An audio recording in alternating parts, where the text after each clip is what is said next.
Okay, in this video, I'm going to show you how to install this 42-inch ceiling fan with a remote control. Got this off Amazon, don't have any affiliation with this company at all, but I'll put a link to the product in the description below. We're going to do it here with minimal tools, and we are going to be replacing this chandelier. My daughter is older now. She's no longer a little 2-year-old girl, sadly. And so we're going to replace this princess chandelier here, and also going to replace this dimmer switch. And so stay tuned, and should be pretty easy. Hopefully this helps everybody out. All right, safety first. So the first thing you want to do is make sure that you shut off the power to whatever outlet or fixture that you're working with. Here it is 22B. So we shut that off and go make sure that we got the right one. And here we are back in the bedroom. You can see, try to flip this switch and nothing is happening. So we know we've got the right one and can work on this fixture safely without any worry about getting shocked.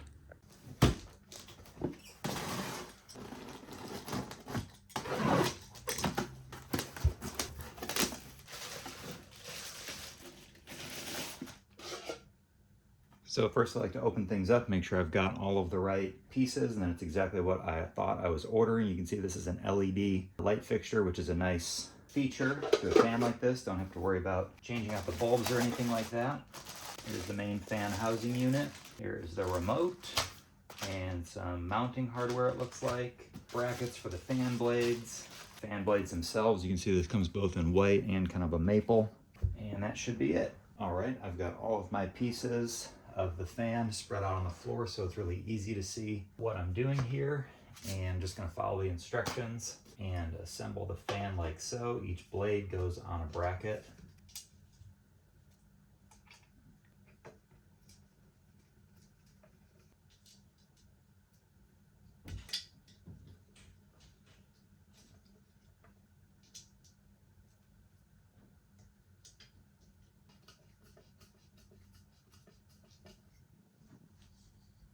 All right, it's really tempting to use a power drill to drive these screws in, but highly recommend doing it by hand. These threads are actually painted on the inside. Let's be honest, this is not a super expensive fan. And so those being painted make stripping these super easy to do. So just go ahead and take your time and do these by hand.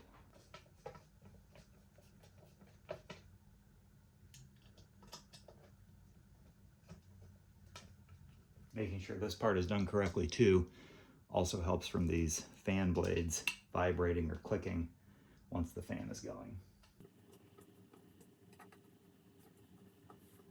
See, this one I even got in a little bit sideways, so really easy to do that.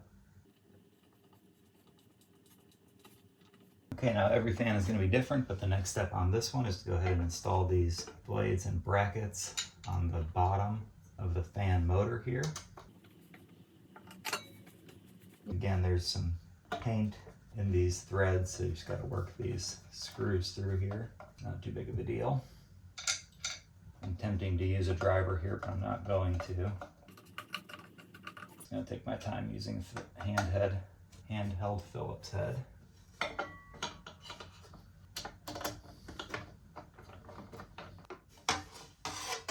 You want to be careful working with these so you don't bang up the underside of these and get them all marred up before you get it all installed.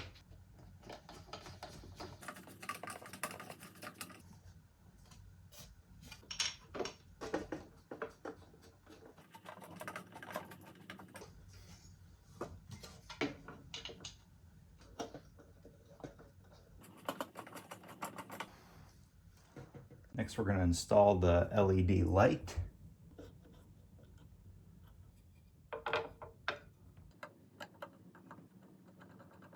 I actually did that wrong. This little cable needs to plug in here, and so I need to spin this around so those can line up. Do it like this, and if this is wrong, then we can fix that later as well. Now we're going to flip the fan over and finish installing the canopy and receiver. All right, so we take this little canopy, feed the wires through, set it in place.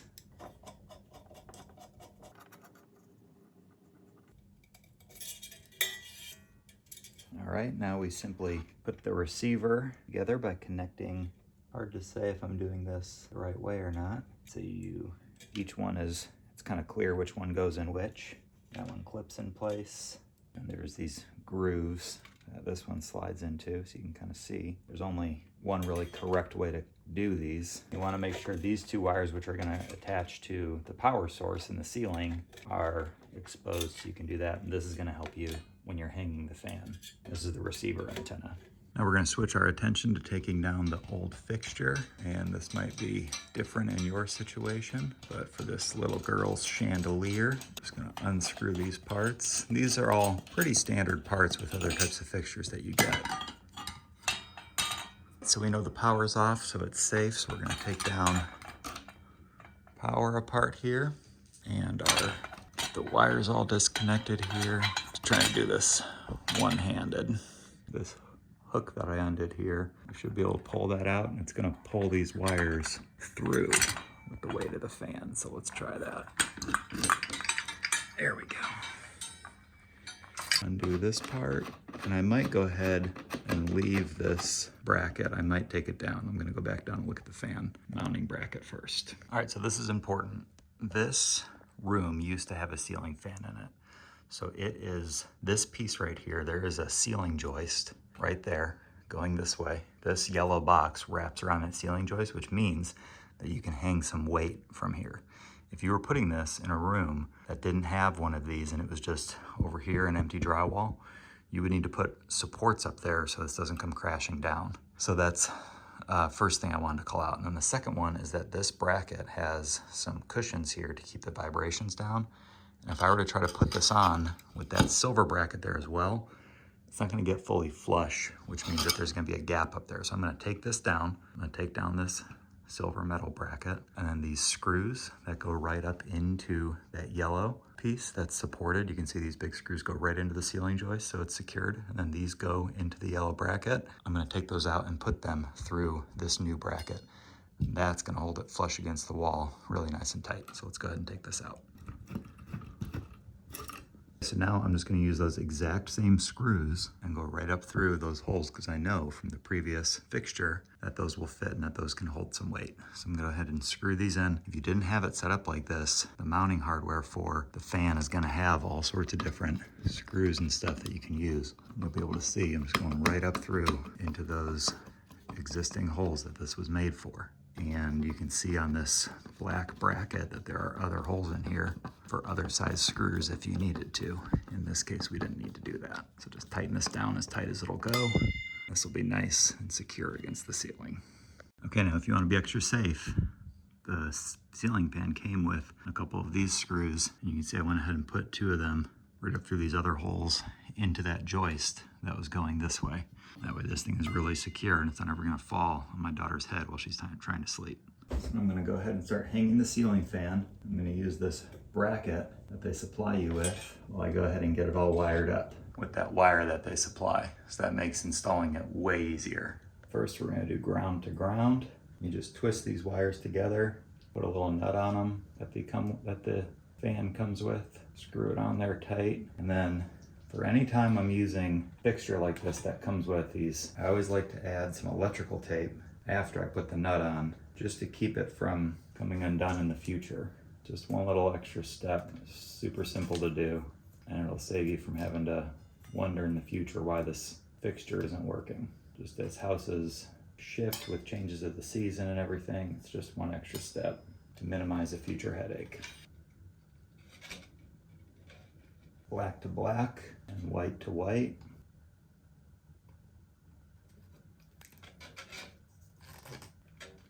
Put these back up in the housing, or just kind of looks like there's plenty of space in this particular fan for the receiver to go down in here.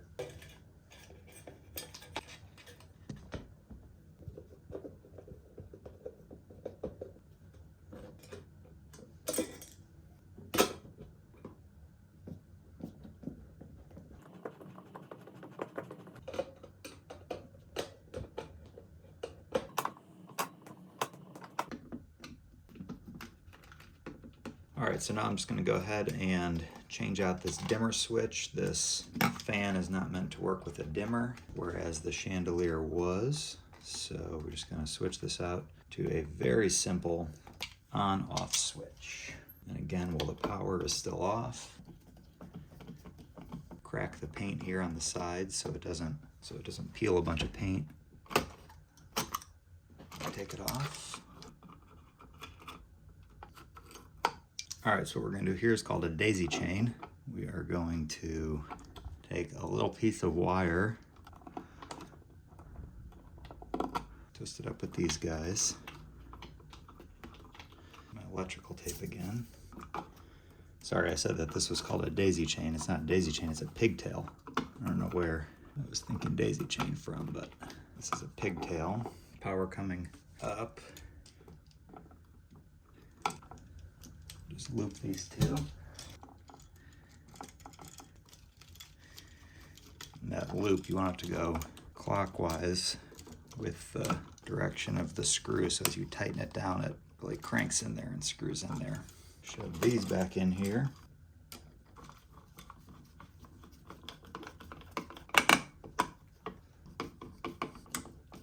Now let's go turn the power back on. Connect this little guy in here. Pretty challenging, trying to be delicate with it. Oh my goodness, it's about blinded me. All right, turn that off. Make sure this is, oh my gosh, I can't even see. At least we know the power is connected. I think that's in there. That's pretty delicate, so if that goes out, if the light all of a sudden stops working one day, I'm gonna come check this connection because it really didn't click in there all that well. But we're just gonna have to go with it. And put this piece. And there's the light. And let's check the fan. Looking at the controller here. Just press this button here. Looks to be working. And there you have it. Now I have a working ceiling fan and light in my daughter's room. So I hope this video is helpful. And go ahead and hit the like and subscribe button. And see you on the next one.